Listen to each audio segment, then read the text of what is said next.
Shalom jemaat yang terkasih di dalam Tuhan. Judul renungan kita hari ini adalah Kasih dan Empati Tuhan. Bagian firman Tuhan yang akan melandasi renungan kita bersama terambil dari Amsal pasal 12 ayat 25, terjemahan baru yang berbunyi demikian. Kekhawatiran dalam hati membungkukkan orang, tetapi perkataan yang baik menggembirakan dia. Seorang wanita muda sedang mengalami masa sulit dalam hidupnya. Ia baru saja kehilangan pekerjaan dan merasa sedih dan putus asa. Ketika wanita muda itu tiba di rumah sahabatnya, ia langsung menangis dan menceritakan semua masalahnya.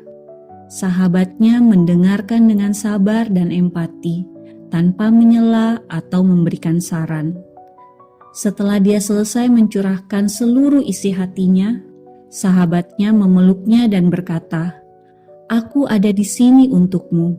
Aku peduli dengan situasi yang kamu alami, dan aku akan selalu mendukungmu." Kata-kata dari sahabatnya itu membuatnya merasa lebih baik. Ia merasa bahwa sahabatnya benar-benar memahami dan peduli dengan perasaannya. Dia merasa bahwa ia tidak sendirian, dan bahwa ada seseorang yang peduli dengan dirinya melalui perkataan-perkataannya yang menghibur.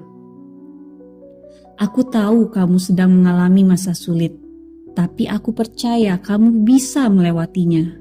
Kamu kuat dan tangguh."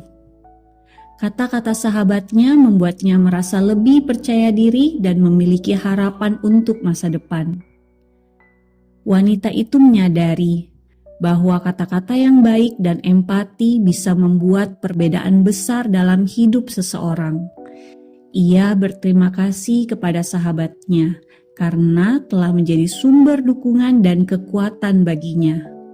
Sejak itu, mereka berdua semakin dekat dan saling mendukung dalam setiap kesulitan yang mereka hadapi.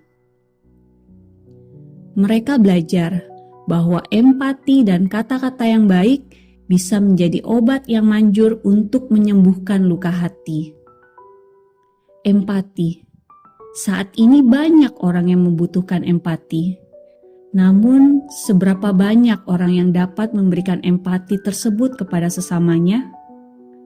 Mungkin tidak banyak orang yang dapat hadir bagi sesamanya untuk memberikan dukungan dan penguatan atas situasi yang dihadapinya. Di dunia yang mengutamakan pencapaian materi, kita hampir tidak menemukan adanya empati. Apalagi terhadap orang-orang yang tidak mampu mencapai standar keberhasilan yang ditetapkan oleh dunia. Dan tidak jarang orang Kristen pun berbagian di dalamnya. Adakah kita berbagian di dalam kurangnya empati kepada sesama?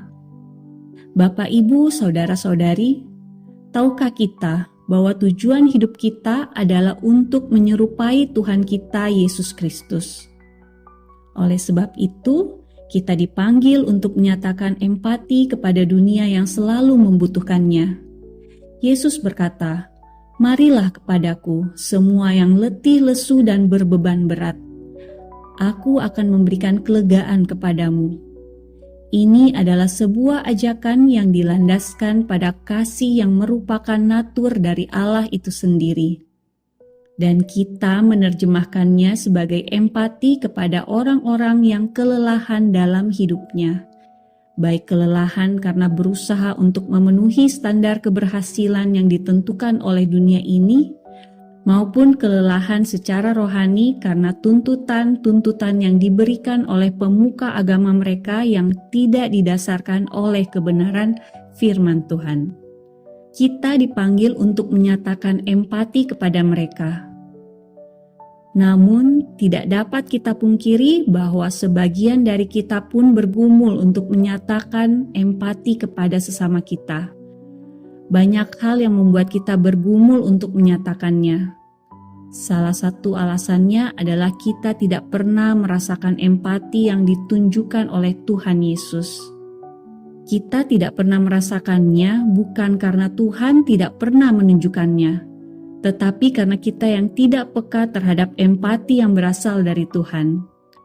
Tuhan selalu menunggu kita untuk datang kepadanya. tetapi kita yang mengeraskan hati untuk tetap berada dan berjalan dalam jalan kita sendiri. Kita ke gereja, kita mendengar firman Tuhan setiap hari, kita berdoa, tetapi entah mengapa hati kita begitu keras, sehingga sulit untuk merasakan kasih Tuhan.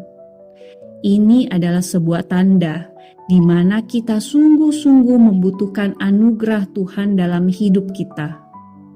Mari kita berdoa agar Tuhan senantiasa melembutkan hati kita sehingga kita boleh peka terhadap kasih dan empati yang berasal dari Tuhan. Dan kita boleh memberi diri untuk berempati kepada sesama kita yang membutuhkan. Biarlah kasih Kristus boleh nyata melalui kehidupan kita. Pertanyaan untuk kita renungkan bersama. Hal-hal apa sajakah yang membuat kita tidak dapat merasakan kasih Tuhan dalam hidup kita? Apakah kita rindu untuk membereskannya sehingga kita dapat merasakan kasih Tuhan dalam kehidupan kita? Demikianlah renungan kita bersama pada hari ini. Kiranya kita boleh terus bertumbuh setiap hari di dalam Tuhan.